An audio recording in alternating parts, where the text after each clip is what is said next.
Hello everyone, welcome to this video in which I'm going to show you a ground attack example in the game Axis and Allies Battle of the Bulge.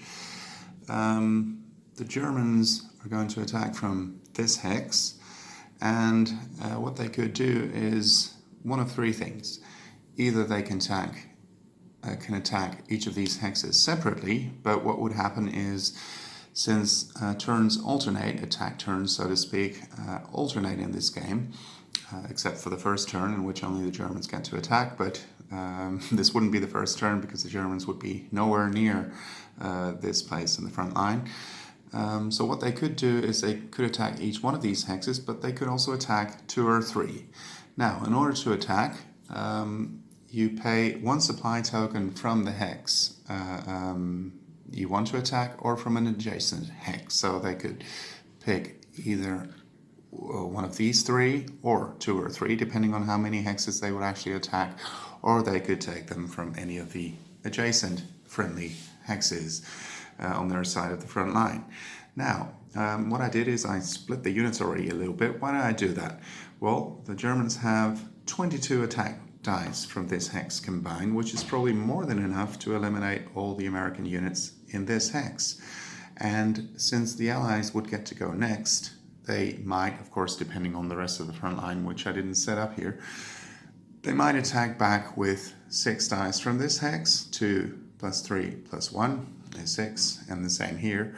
And combined they could do quite a lot of damage still. And since the Germans have so many attack dice from this hex, I decided I would split them up. So what I would do is, and again, it doesn't really matter if you take the supply tokens from the hex itself or from an adjacent friendly hex, but so these 2 tanks and these 2 infantry would attack this hex. The 3 artillery plus a tank would attack that hex, and 2 tanks and an infantry would attack this hex. This way, you would get to roll all these dice first, of course, not 22, but split up. So here it would be 10 dice, for example, 3 times 3 for the artillery plus the infantry against this hex, which is the strongest one. 2 tanks and 1 infantry for 5 dice here, and 2 tanks and 2 infantry for 6 dice here.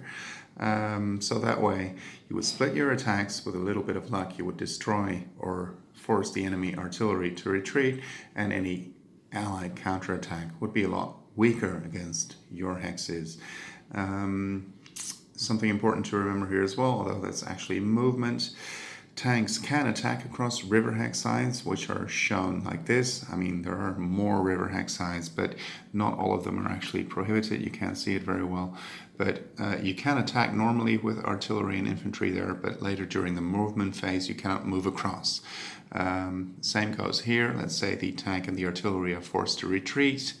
They cannot retreat across this border because it's also a river border hex side. The infantry could retreat that way normally. 1 hit would cause the infantry or artillery or tank to retreat. 2 hits would destroy such a unit. In case of supply or a truck, 1 hit is enough to destroy it. So I hope this tells you a bit about how a ground attack works.